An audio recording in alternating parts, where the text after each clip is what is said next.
Shugaban ƙungiyar ƙwallon ƙafa ta Barcelona Joan Laporta na son kawo sabon ɗan wasan gaba na tsakiya guda ɗaya a ƙungiyar ta ƙasar Sifaniya a cikin wannan watan na Janairu da muke ciki, a cewar kafar yaɗa labarai ta Mundo Deportivo da ke ƙasar Sifaniya. A nan kuma za ku ji cewar buƙatar da ƙungiyar ƙwallon ƙafa ta Napoli take yi na makudan kuɗaɗe akan ɗan wasan gabanta na tawagar ƙasar Georgia Khvicha Kvaratskhelia ta rage farashin, wanda a yanzu ya koma zuwa Euro miliyan 80. Sansanin ɗan wasa Khvicha Kvaratskhelia a halin yanzu yana tattaunawa da ƙungiyar ƙwallon ƙafa ta PSG,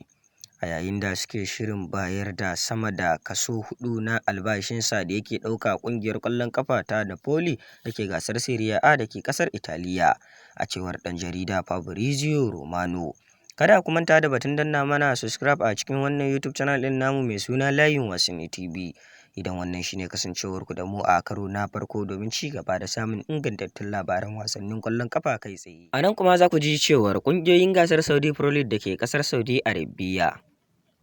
sun yi imanin cewa har yanzu suna da damar siyan ɗan wasan gaban tawagar ƙasar Brazil na gefen dama wato Vinicius Junior. Ƙungiyar ƙwallon ƙafa ta Real Madrid na fatan burin ɗan wasan ya samu nasara a kowace fage a rayuwarsa, a cewar kafar yaɗa labarai ta El Relevo da ke ƙasar Sifaniya. Za a bar ɗan wasan gaban tawagar ƙasar Sweden Victor Gyökeres ya bar ƙungiyar ƙwallon ƙafa ta Sporting akan kuɗi kimanin Euro miliyan 70 zuwa Euro miliyan 75 a cikin lokacin bazara, a cewar kafar yaɗa labarai ta Record da ke ƙasar Portugal.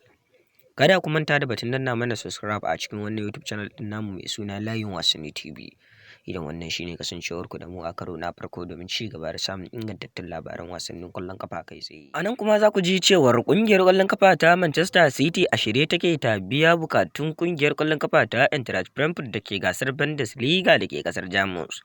na kusan kuɗi kimanin Euro miliyan 80 akan ɗan wasan gabanta na tawagar ƙasar Masar Umar Mashmush. Yarjejeniyar magana ta kusa kammaluwa a halin yanzu, wanda ɗan wasan gaban yana son komawa ƙungiyar ƙwallon ƙafa ta Manchester City a yanzu haka, a cewar kafar yaɗa labarai ta Podmekato. Ƙungiyar ƙwallon ƙafa ta Arsenal ba za ta biya abin da ake bukata ba kan ɗan wasan gaban tawagar ƙasar Sweden da kuma ƙungiyar ƙwallon ƙafa ta Newcastle United Alexander Isak ba a wannan bazarar, kamar yadda kafar yaɗa labarai ta Daily Mail Sport ta rawaito. Kada ku manta da batun danna mana subscribe a cikin wannan YouTube channel ɗin namu mai suna Layin Wasanni TV idan wannan shine kasancewarku da mu a karo na farko domin ci gaba da samun ingantattun labaran wasannin ƙwallon ƙafa kai tsaye. A nan kuma za ku ji cewar ƙungiyar ƙwallon ƙafa ta Sporting Lisbon da ke ƙasar Portugal na son sanya tauraron ɗan wasan gabanta na tawagar ƙasar Brazil Marcos Edwards a kasuwa, tare da ƙungiyar ƙwallon ƙafa ta Olympiacos a shirye take domin siyan ɗan wasan gaban mai shekaru 26 da aihuwa a gidan duniya, a cewar kafar yaɗa labarai ta Ebola da ke ƙasar Portugal. Ɗan wasan gaban tawagar ƙasar Uruguay Luis Diaz ya ke amincewa da ta yin sabon kwantaragi da ƙungiyar ƙwallon ƙafa ta Liverpool ta yi masa, saboda yana son komawa taka leda a rayuwarsa na gaba a ƙungiyar ƙwallon ƙafa ta Barcelona da ke gasar La Liga da ke ƙasar Sifaniya, a cewar kafar yaɗa labarai ta Mundo Deportivo da ke ƙasar Sifaniya. Kada ku manta da batun danna mana subscribe a cikin wannan YouTube channel ɗin namu mai suna Layin Wasanni TV. Idan wannan shine kasancewarku da mu a karo na farko domin ci gaba da samun ingantattun labaran wasannin ƙwallon ƙafa kai tsaye.